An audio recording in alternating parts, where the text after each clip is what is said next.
caudal a condiciones normales o estándar, me están dando la temperatura, que es diferente al estándar, la presión también, el peso molecular, la densidad de la mina, fíjense, a las condiciones de operación, a condiciones de temperatura y presión. Y el factor de compresibilidad, obviamente que a las condiciones de operación. ¿Ok? Entonces, si se fijan, yo voy a analizar mi ecuación. Ajá, mi ecuación dice, la velocidad del gas, pie por segundo, no es más que este término donde P es la presión. Esa presión debe estar en unidades de PSI, PSI-A o libras por pulgadas cuadradas, ¿verdad? Gamma, que es una relación de los densidades relativas, y en función de las densidades. Pero aquí es donde está el detalle. ¿Qué densidades, profesor? Densidades a condiciones de operación. Todo esto está a condiciones de operación. Todo esto que está acá está a condiciones de operación. Si usted llega a meter en un momento determinado condiciones estándar, es como mezclar manzana con pera. Entonces, voy aquí. Presión, fino, la tengo. Gamma, la relación del peso molecular del gas y el peso molecular del aire. El aire, yo sé cuál es el peso molecular, ¿verdad? El gas me están dando su peso molecular. Fino, tengo este término. La densidad del líquido a condiciones de operación, sí, me la dieron. En este caso, la densidad de la mina a las condiciones de operación. La densidad del gas, me la dieron.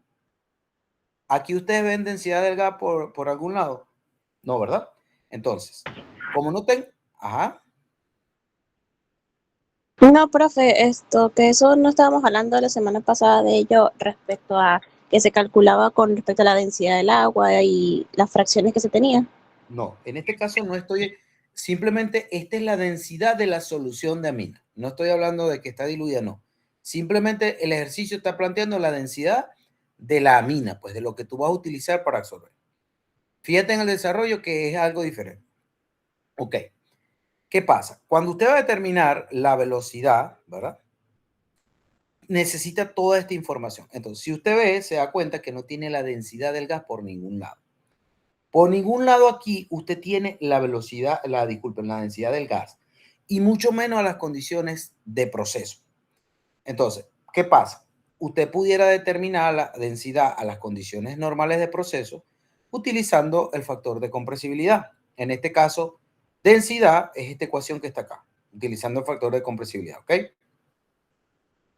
Si se fijan acá, se utiliza 14.7. ¿Por qué?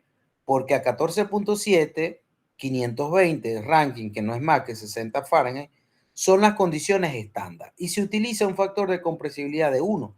¿Por qué? Porque a las condiciones estándar, generalmente los gases se comportan como gases ideales. Bien, entonces, ok. De esta manera yo puedo determinar la densidad del gas a las condiciones estándar. ¿Cómo la determino en las condiciones de proceso? Aplicando esta misma ecuación, pero sustituyendo por la temperatura de operación, la presión de operación y el factor de compresibilidad. Entonces tengo tanto la densidad a condiciones estándar como la densidad a condiciones de proceso. ¿Ok? Entonces me voy a mi ecuación y determino, en este caso determino la velocidad. ¿Ok? Disculpen, esta sería la velocidad a las condiciones de proceso de ese gas. Bien. Si yo tengo la velocidad... disculpen. Si yo tengo la velocidad a las condiciones de proceso, ¿verdad?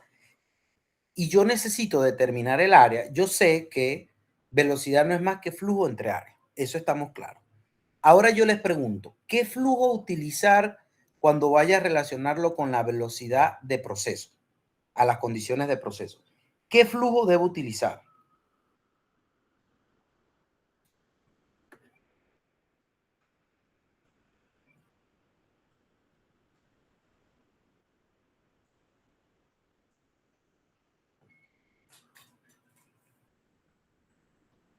Pues el flujo de gas, o sea, el de caudal de gas que tenemos, justamente, porque estamos haciendo un cálculo en función de nuestras condiciones de operación de ello.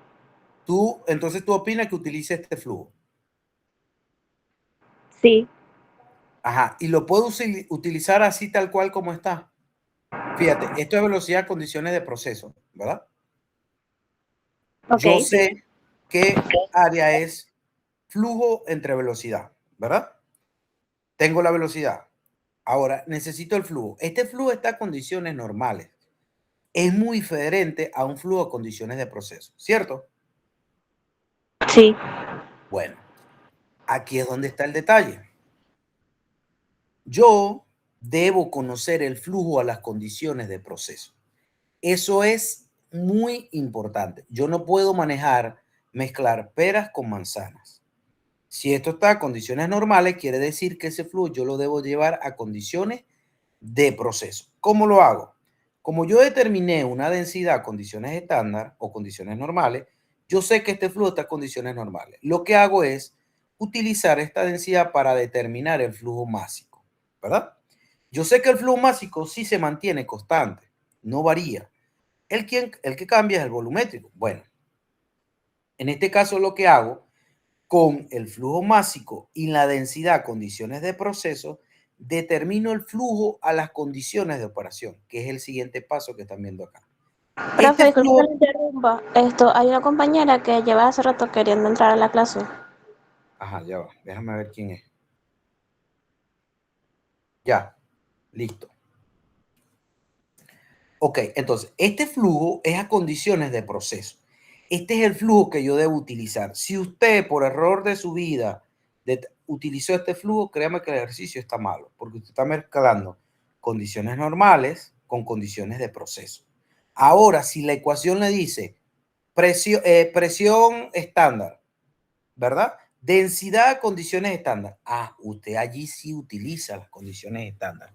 Pero si el enunciado le indica que esa ecuación está a condiciones de proceso, usted debe todo determinarlo en condiciones de proceso. ¿Ok? Bien. Entonces, una vez que tú tienes el flujo a las condiciones de proceso, bueno, flujo de proceso entre la velocidad a las condiciones de proceso obtiene su área. Y de esta área, como yo sé que es un cilindro, seguimos con la bendita ecuación de despejar el diámetro de pi r cuadrado. ¿Ok? Simplemente aquí lo coloqué en función del diámetro. ¿Preguntas?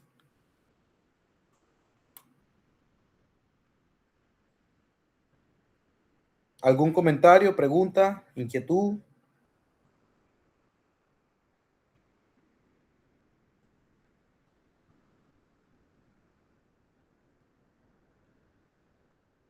No, profe. Ok, bueno, continuamos. También existen gráficos, por ejemplo,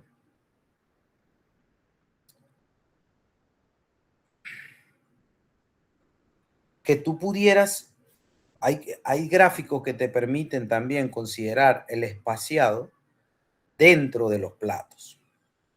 Y te puedes utilizarlo en la ecuación de Sauer-Brown para corregir ciertos factores. ¿Ok? Esta ecuación puede estar en función del espaciamiento de platos y te coloco un factor acá, C. Y usted lo que haría es con su gráfico, ¿verdad? Entra con cuál espaciamiento y qué caída de presión usted va a tolerar por cada altura de ese recipiente o de ese absorbedor y va a leer un C. Y ese C se lo trae para la ecuación de Sauer y determina la velocidad. Esa es otra metodología, ¿ok? Siempre cuando usted considere este tipo de ecuaciones, va a estar la manera de cómo utilizarlo. El detalle está como ingeniero en saber y en entender que no es lo mismo, o sea, que una cosa son las condiciones estándar y otras son las condiciones de proceso, ¿ok? Y siempre he visto casos donde mezclan ambas situaciones.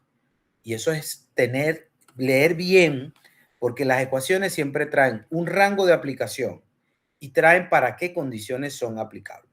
¿Ok? Bien. Ok, muchachos. Vamos a entrar en una parte bien larga y un poquito a recordar absorción. Más que todo la parte teórica y definición como tal. La absorción. Cuando las fases en contacto son un gas y un líquido. ¿Ok? Eso lo sabemos. Un soluto A o varios pasan desde una fase gaseosa hacia una fase líquida. Implica una difusión molecular turbulenta o una transferencia de masa del soluto A por el gas B hacia un líquido C. ¿Okay? Es decir, un soluto que está en un gas, en el seno de un gas que se denomina B y pasa hacia un líquido C. Un ejemplo lo representa retirar el amoníaco del aire por medio de agua líquida. La absorción de amoníaco por medio de agua, en este caso. Y posteriormente, mediante otra operación, obtener amoníaco relativamente puro. Bien. Esto, hasta los momentos, es bien conocido, todo lo manejamos. Uf. Ya va, no sé qué dice aquí.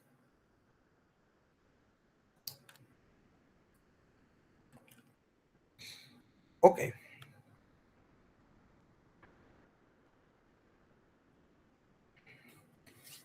Aquí yo tengo una curva de equilibrio gas líquido para el diseño de absorbedores. ¿Okay?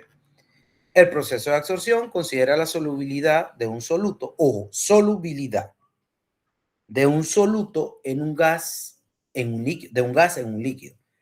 Para ello se ponen en contacto las dos fases para que pueda ocurrir la transferencia de masa del gas hacia el líquido.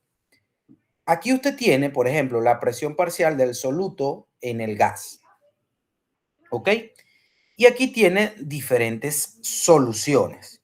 Aquí tiene CO2, aquí tiene amoníaco a 30, amoníaco a 10 y tiene HCl, ¿ok? Y aquí usted tiene la solubilidad de gases en el agua. Por ejemplo, el CO2 en el agua, el amoníaco a 30 grados Celsius en el agua y el amoníaco a 10 en el agua, ¿ok? Si usted se da cuenta, de este lado usted tiene la presión parcial del soluto en el gas, ¿ok? Vamos a decir, usted tiene aire, ¿verdad? Y en ese aire tiene estos señores. Y usted lo coloca en contacto con el agua, ¿ok? En función, si se fijan, de las condiciones de operación, por eso se especifica la temperatura. En este caso, cada soluto va a tener una determinada absorción en agua. Si usted, por ejemplo, a una presión parcial de 100, ¿cuánto se absorbe de CO2 en el agua? Es bastante bajito, por acá. Digamos que por debajo de, imagínense, por debajo de 0.05 mol de soluto en el líquido. Esa absorción es bastante baja. Sin embargo, si usted la compara con el amoníaco, ¿verdad? A 30 grados Celsius o a 10, es bastante alta. Fíjense, la absorción del amoníaco para esta temperatura en el agua aproximadamente 0.1. Y a medida que baja la temperatura, sigue incrementando. Y eso responde a lo que nosotros hemos venido hablando, que a bajas temperaturas se favorece la absorción y a altas temperaturas la desorción. ¿Ok?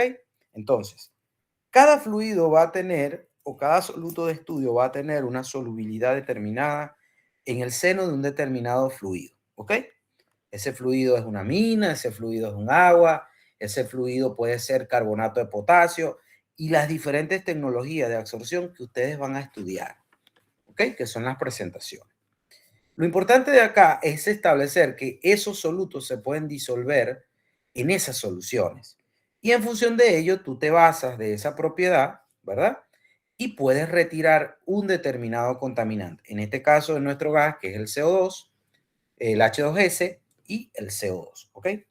Bien, entonces, este es el fundamento principal del diseño de absorbedores. La capacidad de solubilidad que pueda tener un fluido, en este caso líquido, de un determinado soluto que yo necesito o requiero retirar. Que esa solubilidad depende de que si tiene reacción química, si es física o si es híbrida, ok, esa es otra cosa. Pero lo que importa es la solubilidad. Ok, hasta el momento claros.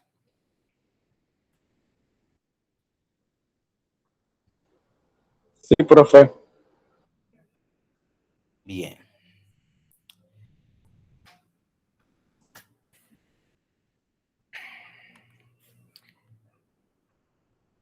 Propiedades a considerar para la absorción. La solubilidad del gas. La solubilidad del gas en el líquido debe ser elevada para incrementar la velocidad de absorción y disminuir la cantidad de disolvente. ¿Okay? ¿Qué tan soluble el H2S en la mina? ¿Qué tan soluble es en el carbonato de potasio u otro fluido? Se usa hidrocarburos y no agua para eliminar el benceno del gas producido en horno de coque. Estos son ejemplos. Se suele utilizar un disolvente que reacciona químicamente con el soluto, lo que incrementa la solubilidad del soluto del gas. Ejemplo, la recuperación de H2S con dietanolamina, que es lo que nosotros estamos estudiando. Pero debe considerarse si se requiere reutilizar el disolvente. Por lo tanto, la reacción debe ser reversible como este caso de la mina. Volatilidad. El disolvente debe tener una baja presión de vapor, puesto que el gas saliente en una operación de absorción generalmente está saturado con el disolvente y en consecuencia puede perderse una gran cantidad. ¿Qué es eso? Ya le voy a explicar qué es eso.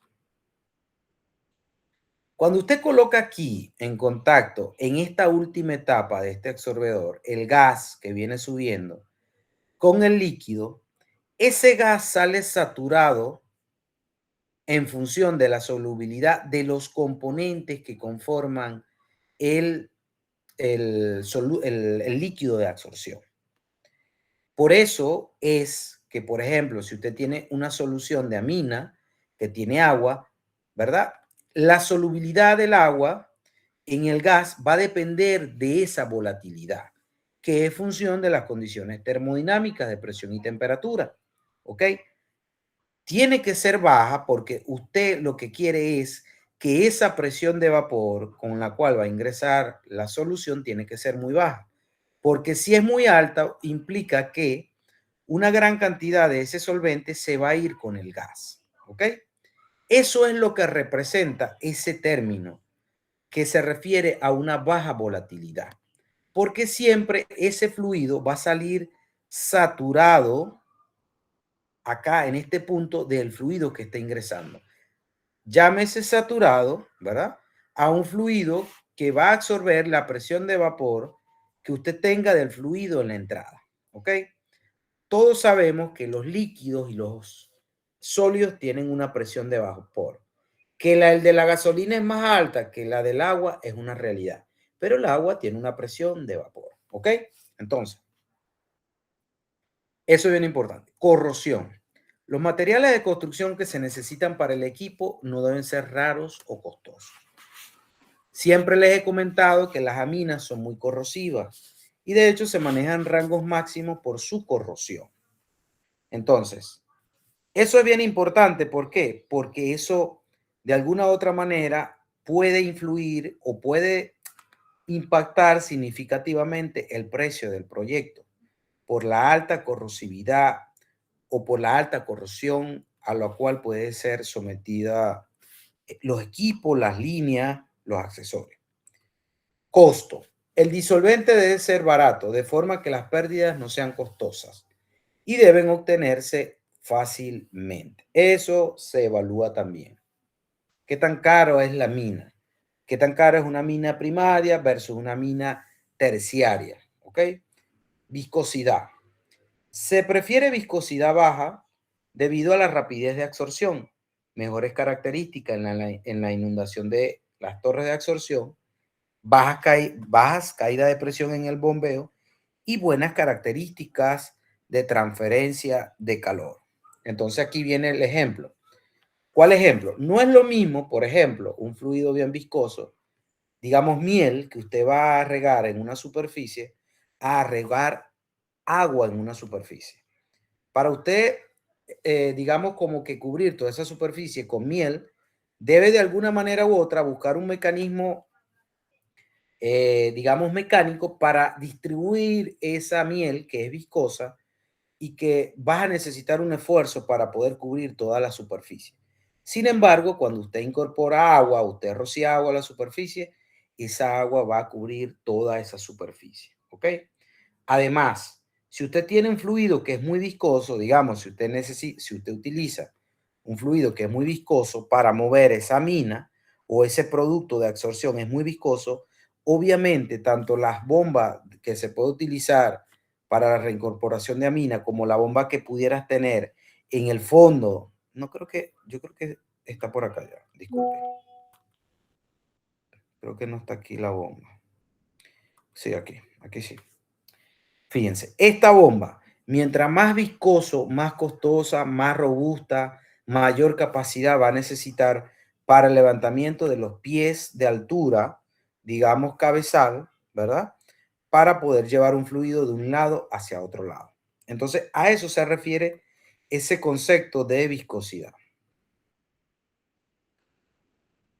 Y misceláneos, en este caso, si es posible, el disolvente no debe ser tóxico ni inflamable, debe ser estable químicamente y tener un bajo punto de congelamiento por la presencia de agua en el gas. ¿Preguntas? ¿Comentarios?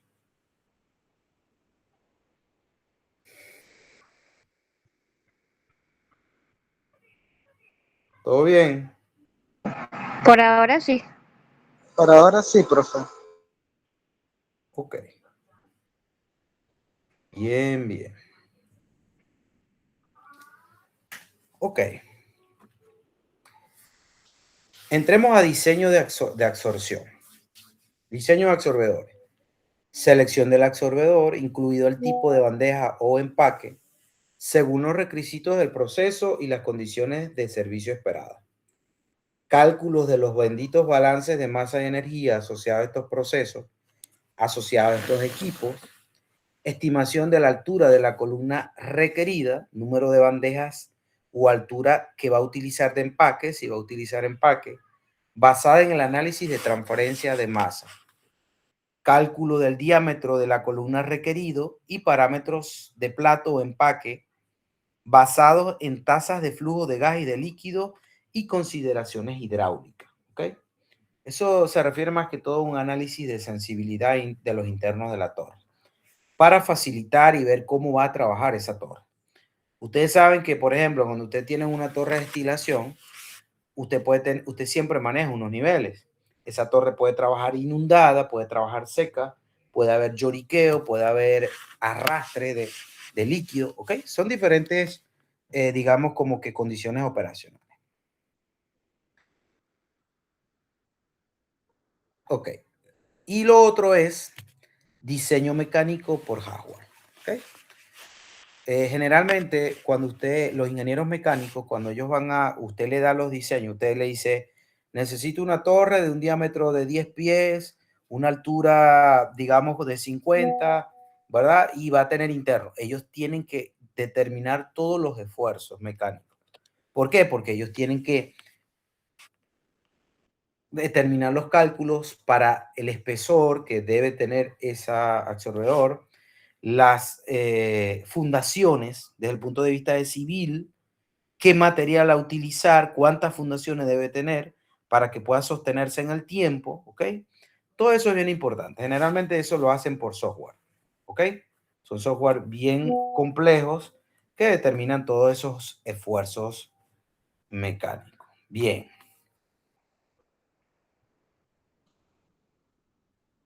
Diseño de absorbedores. Especificar las características que debe tener un absorbedor para cumplir con la función deseada. Eso es todo lo que nosotros vamos a hacer. ¿Qué información debo tener, profesor? Primero, condiciones de entrada del gas. Usted debe saber qué es lo que va a tratar. ¿Ok? Tanto el flujo como la composición. Condiciones de salida del gas. Usted debe saber a qué condiciones debe llevar ese gas. Porque en función de ello, usted va a diseñar la torre o el absorbedor. Condiciones de entrada del líquido. Generalmente se conoce la composición. ¿Qué amina voy a utilizar? ¿Qué concentración debo utilizar? Puede ser puro o tener una cantidad de soluto. Eso lo vamos a ver más adelante. Condiciones de operación. Si va a ser a contracorriente o va a ser a cocorriente. Generalmente el contracorriente es más eficiente.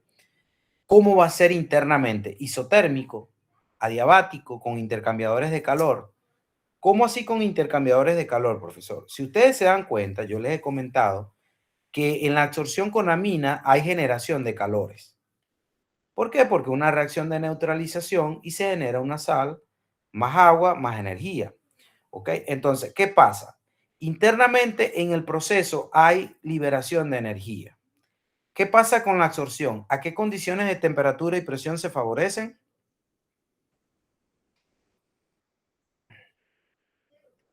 A altas presiones y bajas temperaturas. Bien, exactamente. Entonces, si aquí está ocurriendo una reacción, exotermia quiere decir que la temperatura puede subir y usted no quiere que la temperatura internamente suba.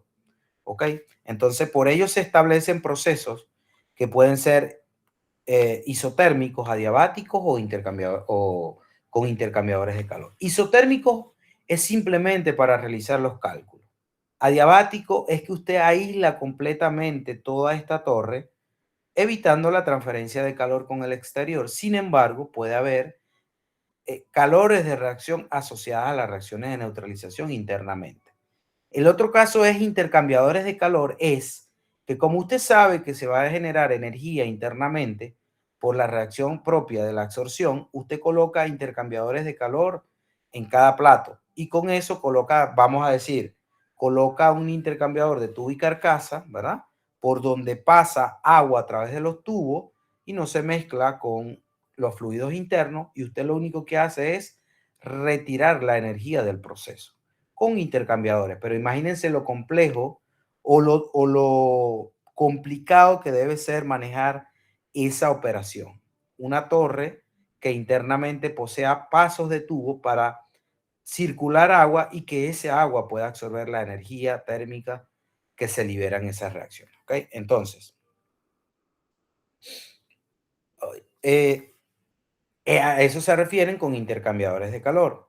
La presión de operación generalmente es conocida, pero también puede ser una variable a determinar. ¿Ok? Esta es la información disponible. ¿Y qué información yo voy a buscar? Primero, flujo de solvente. ¿Qué tanta cantidad de amina y a qué concentración debo utilizarla? Empaques, tipo y tamaño. Voy a utilizar empaques estructurados, no estructurados. ¿A qué tamaño debo utilizar? El tamaño de un empaque incide significativamente con la eficiencia que pueda tener un plato. ¿Ok? Eso también lo vamos a discutir más adelante a detalle y se van a dar cuenta cómo influye un empaque, el tamaño y el tipo en una torre de absorción. La altura y diámetro de la columna. ¿Qué tan alta debe ser esa columna en función de qué? De los platos. ¿Va a tener 10 platos? ¿Va a tener 5 platos? ¿Cuántos platos va a tener? En función de los platos, usted va a determinar la altura, porque existe información importante como para decir, mira, entre plato y plato vas a tener 2 pies. Entonces, si usted tiene 10 pies, ¿verdad? Disculpen, si usted tiene 10 platos, debe multiplicar 10 por 2, tiene que tener 20 pies de altura esa torre. ¿Ok? Entonces, eso también se debe determinar. Eso obviamente es función de la transferencia de masa y el grado necesario de separación. Ok, hablamos de algo que nos concierne muchísimo, que es el equilibrio o la regla de las fases, ¿ok? Referida al equilibrio gas-líquido. ¿Qué es esto, profesor? ¿O cómo se entiende esto en la realidad? Que siempre hemos escuchado que, pero pareciera ser un concepto abstracto. Bueno, al menos yo cuando estudié lo vi así, pero después que lo estudié un poco más me di cuenta que da una información que tal vez parece no importante, pero a medida que vas avanzando y formándote como ingeniero, te das cuenta que sí. Fíjense. Los grados de libertad lo que hacen es dar la información de las condiciones de proceso necesarias para usted especificar un estado o una fase de un proceso. Por ejemplo, yo le digo lo siguiente. Agua en equilibrio líquido-vapor a una temperatura de 100 grados centígrados. ¿Usted conoce las demás condiciones de operación? Pregunto.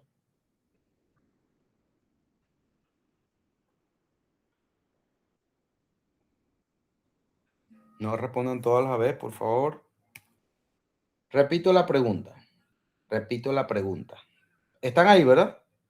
Dígame que están ahí, que existen. Sí, profe. Ah, ok, sí existen. Bien. Yo le estoy haciendo esta pregunta. Yo tengo agua hirviendo a 100 grados centígrados. ¿Yo conozco todas las demás condiciones o variables de proceso de ese agua? Sí, profe. Sí, claro. Sí, ¿verdad? Porque, Claro, tenemos las cartas. ajá, claro, ¿por qué?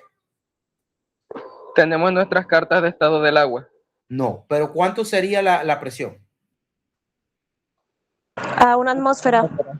Listo. Eso es lo que habla las reglas de la fase.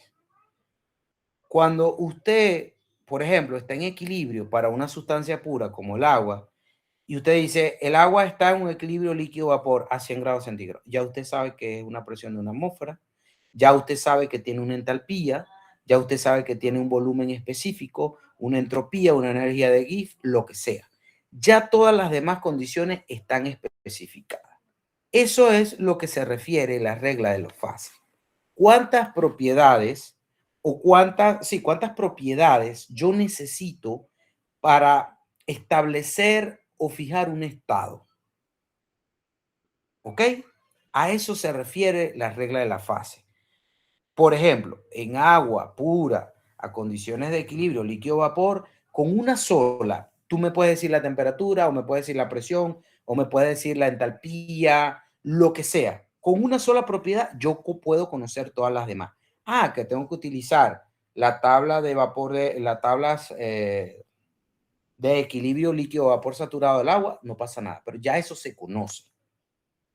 Ahora, ¿qué pasa cuando tú tienes una mezcla de componentes? Ahí cambia la situación, porque usted no solo va a necesitar una propiedad.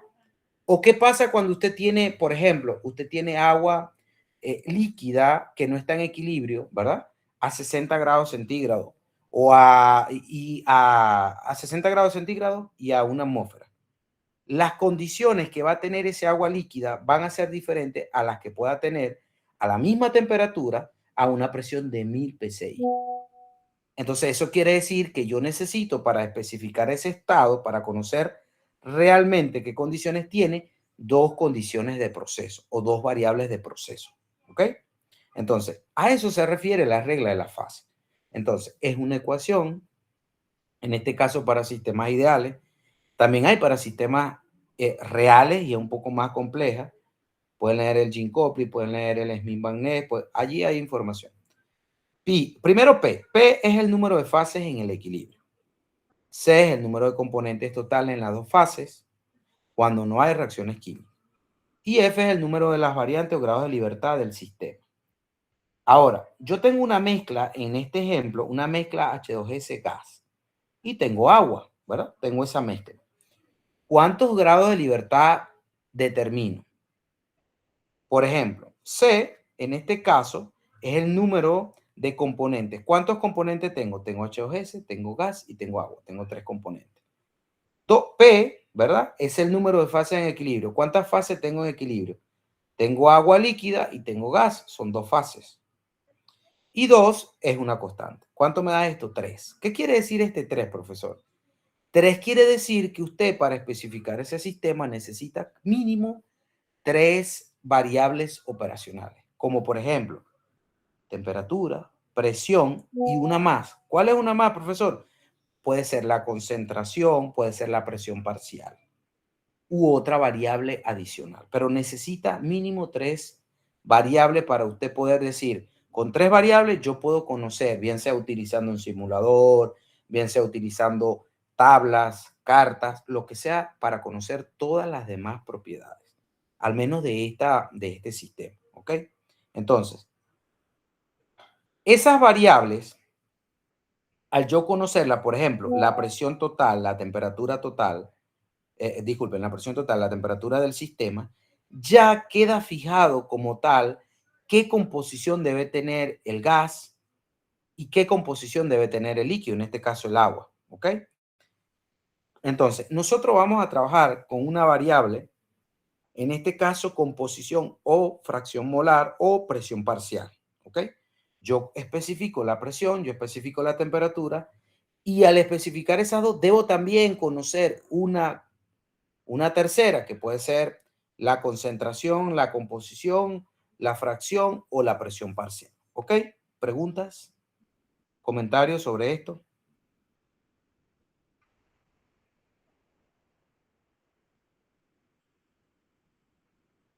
Por ahora no, profe. Bien.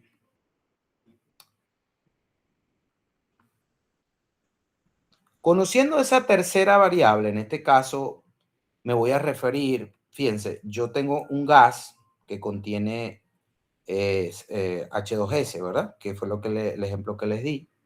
Y tengo agua, yo voy a absorber ese H2S con ese agua. ¿Qué pasa? Yo al conocer, en este caso XA, que XA para mí es la concentración de ese gas de H2S en el líquido. Yo lo voy a absorber en el agua, ¿cierto? Pero voy a tener tanto presencia de él como en el gas como en el agua. Entonces, AXA yo voy a decir es la fracción molar del componente en la fase líquida. Al yo conocer la presión, la temperatura y esa fracción de ese componente en la fase líquida, directamente yo puedo conocer la fracción molar de ese componente en la fase gaseosa, o la presión parcial, o la concentración, whatever, lo que sea. ¿Por qué? Porque de acuerdo a las reglas de las fases, me establece que yo necesito 3 para especificar todas las demás variables. ¿Ok? Entonces, a ello responde la aplicabilidad de la regla de las fases para el proceso de absorción. ¿Ok? El valor de P o el valor de Y se puede obtener de forma experimental. También puede obtenerse desde un punto de vista experimental. No hay problema. ¿Ok? Entonces, eso es todo lo que nosotros vamos a estudiar. Al yo saber, por ejemplo, qué tanta concentración de H2S queda almacenada, contenida en el agua, en la solución, ya yo puedo saber qué tanta composición de H2S queda como remanente en el gas. Porque ya establezco la cantidad de variables necesarias. ¿Ok? Bien. Aquí le voy a hablar de dos señores. Bueno, creo que me parece raro que ya va. Ah, sí, aquí está. ¿Ustedes recuerdan a este señor, Ley Raúl? Sí, Ajá. ¿Quién dijo sí? ¿Quién se quiere ganar un yo, positivo por el profe, parcial? Anabela, la ley de Raoult habla solo de las presiones parciales. Ajá. Anabela pareciera ser que es la única que me para, que me presta atención, por no decir otra cosa. Bien, Anabela. Sí. La ley de Raúl. ¿Qué hace la ley de Raúl? Si yo te muestro esta ecuación, Anabela, ¿qué hace esa ley de Raúl? O sea, en palabras sencillas, ¿qué hace? Esa ley de Raoult nos define cuál sería la presión parcial de una fracción en un compuesto. ¿Cómo? ¿Repite? O sea, no, ya, espérate, disculpen. Reformulo. Vamos a reformular. Dale. Tenemos un compuesto, ¿verdad? Ujú. Y la ley de Raoult lo que nos permite determinar sería la presión parcial que ejerce cada uno de los como componentes en la fase de equilibrio líquido-vapor, o sea, la presión que ejerce el vapor en la fase líquida. Pero más sencillo, Anabela, o sea, tú ves esta ecuación y ¿qué es esto? ¿Qué está relacionando? Te pregunto, no tan profundo o no tan específico, porque eso es lo que yo voy a explicar. De alguna Está otra manera, pero relacionando es lo las que voy a explicar. fracciones con las presiones. ¿Ah? Esta es una relación entre la fracción entre la fracción de cada uno de los compuestos con respecto a su presión. O sea, esa es una relación que tienen. Sí, bueno. Tiene el positivo igual porque de verdad te lo merece. Fíjate algo.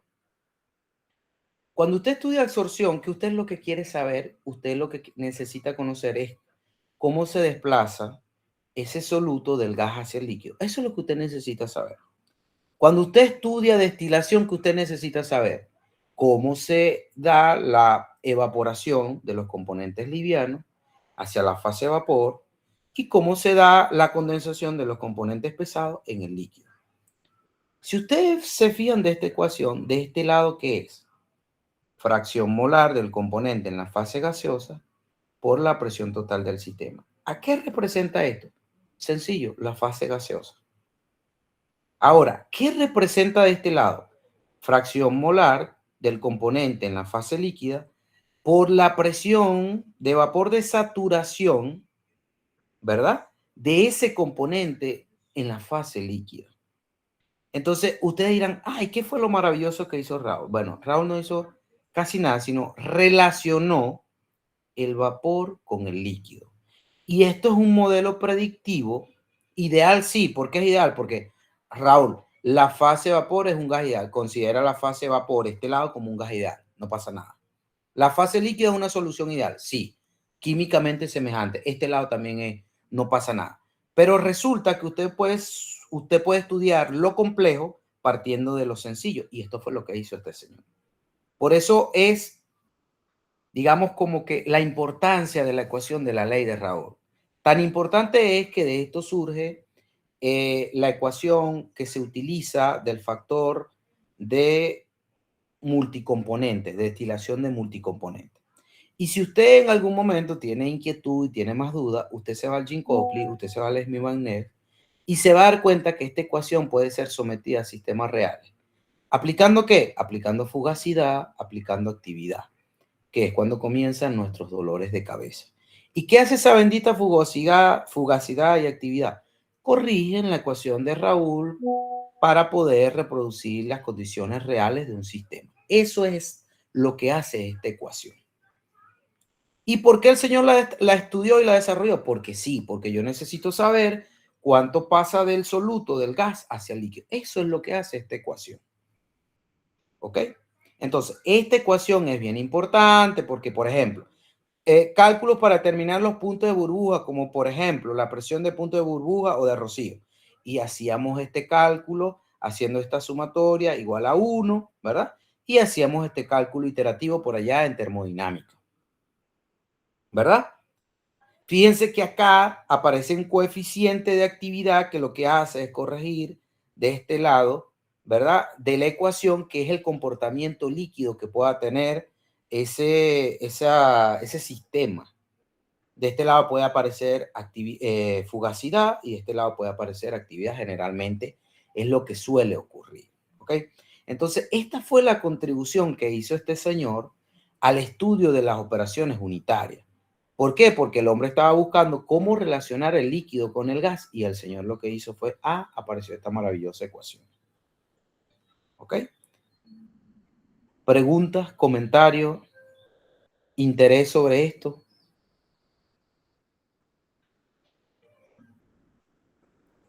No, profe, Incluso gracias. yo recuerdo que en operaciones unitarias había que hacer cierto arreglo para que nos diera el coeficiente de volatilidad. Y con eso después calculábamos las tablas. Sí, eso era en destilación y efectivamente esta ecuación se utiliza para eso. Pero en absorción hay otra ecuación que se utiliza y es esta que le voy a presentar a continuación. Este señor tuvo su importante contribución para el estudio de la operación unitaria, pero fue necesario que existiese otro señor. ¿Por qué? Porque a nivel de destilación se manejan altas concentraciones. X es bastante alto, por ejemplo 0.5, 0.6, 0.2. Y también es alto, ¿verdad? Pero ¿qué pasa cuando esas concentraciones son bajas? Como por ejemplo, la absorción del oxígeno en los mares, que es bastante baja. Se van a dar cuenta que esta ecuación no se reproduce. Veamos. Esto que está acá. Acá tienen la ley de Raoult, esta misma ley. Les desarrollo. Esto es la fracción parcial o la fracción molar del componente I en la fase gaseosa multiplicada por la presión total. Esto me da la composición de ese componente en la fase gaseosa, ¿verdad? De este lado tengo la fracción molar de ese componente I multiplicado por la presión de saturación, ¿verdad? De ese componente I a las condiciones en las que está el líquido. Y esto me da, ¿verdad? De alguna u otra manera, la composición que va a tener ese señor o la cantidad que va a estar presente ese señor allí en el líquido, ¿ok? Bien. Vamos a hacer este ejemplo. Contacto entre agua y aire. Yo tengo un contacto entre agua que voy a denominar 1 y aire que voy a denominar 2. Vamos a analizar el ejemplo de agua en aire. Yo voy a estudiar, voy a ver cómo determino la composición de agua en el aire. Fíjense. Considera que el aire no se disuelve en el agua, ¿verdad? X igual a 1, por tanto, usted puede determinar esta composición. Explico, repito. y no, 1 se refiere a la cantidad de agua, ¿verdad?, que va a estar presente en el gas y a la cantidad de agua que va a estar presente en el líquido, ¿cierto? ¿Sí me siguen? Estoy Sí, hablando claro. de este lado. Ajá, entonces, ¿qué pasa? En el agua, si yo voy a analizar la cantidad de agua presente en el agua, ¿cuánto es? Pregunto, ¿cuánto es la cantidad de agua presente en el agua líquida? Estoy colocando en contacto 100%. agua con aire. ¿Cuánto es?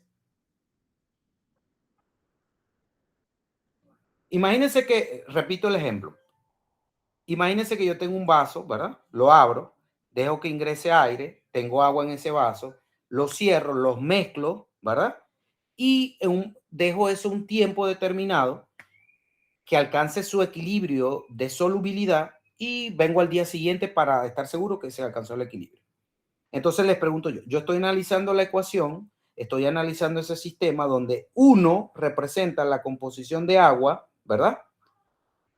Y 2 representaría la composición del aire. En este caso voy a aplicarle la ecuación de Raoult, ¿verdad? Para determinar cómo se mueve el agua entre esas dos fases. Entonces digo, bueno, Y1, que es la composición de agua en el gas, multiplicado por la presión total del sistema. Vamos a decir, yo abrí el vaso y lo dejé a una presión atmosférica. ¿Qué quiere decir? Que esta presión sería la atmosférica. Ahora voy del lado del líquido.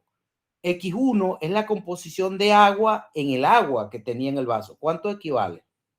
¿A cuánto equivale esa composición de agua? Al 100%, ¿no? Exactamente, a 1.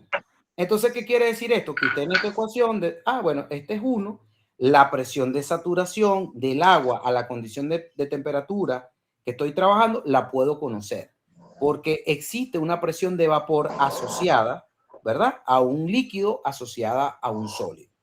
Entonces, esto se puede determinar a través de tablas, a través experimentalmente, a través de también de simuladores. Y entonces, ¿qué me quedaría? Bueno, me quedaría existiendo Y1, P, esto es 1, y P de saturación. Entonces, despejo Y1, ¿verdad? Simplemente lo que hago es pasar P entre esto. Y esta ecuación es valedera. ¿Por qué? Porque yo conozco la presión la presión de vapor del agua, las condiciones a las condiciones de trabajo, y conozco la presión total. Y esto me daría la cantidad de agua presente en el aire. Esto se denomina humedad del aire, ¿cierto?